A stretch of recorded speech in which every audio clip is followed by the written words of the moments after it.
بچے کے ڈاکوؤں کا پورا فنومینا ہے. اسی طرح سندھ کے شہروں میں بھی اسٹریٹ کرائم اتنی تیزی سے بڑھ رہے ہیں، بالخصوص کراچی میں. تو یہ بدامنی کی جو پوری لہر ہے، اور ایسا نہیں ہے کہ پنجاب محفوظ ہے، بلکہ ماضی کے مقابلے میں پنجاب میں بھی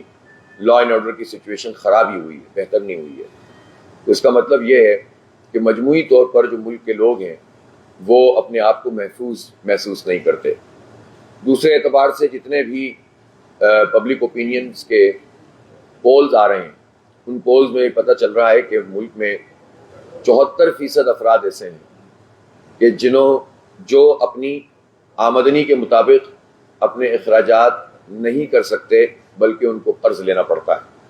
اب اندازہ لگائیے کہ اگر 74% لوگ، اور ظاہر ہے اس میں دیہی اور شہری سب لوگ موجود ہیں، تو 74% لوگ اگر ان کی آمدنی ایسی نہیں ہے کہ وہ اپنا خرچ بھی پورا کر سکیں، بچت تو دوسری بات ہے، تو آپ اندازہ کر سکتے ہیں کہ کتنا بڑا کرائسس موجود ہے. اسی طرح سے نوجوانوں کے جب سرویز ہوتے ہیں تو پتہ یہ چلتا ہے کہ نوجوانوں کی ایک بڑی تعداد، تقریباً اب یہ 70 سے 80% ہو گئی ہے،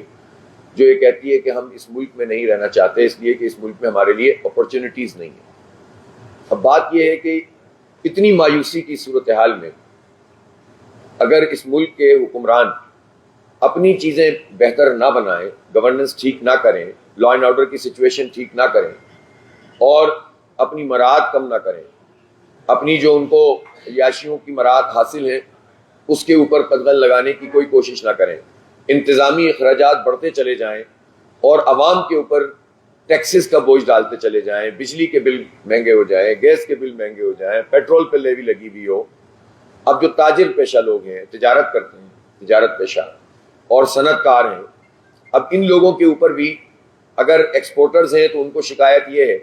کہ آپ ایف بی آر کا عمل دخل اتنا بڑھا رہے ہیں اور ان کو نیب جیسی طاقت دے رہے ہیں، جس کے نتیجے میں جو ایکسپورٹ ہماری اس وقت ہو رہی ہے وہ بھی متاثر ہو جائے گی. اس لیے کہ ٹریک ریکارڈ تو یہی کہتا ہے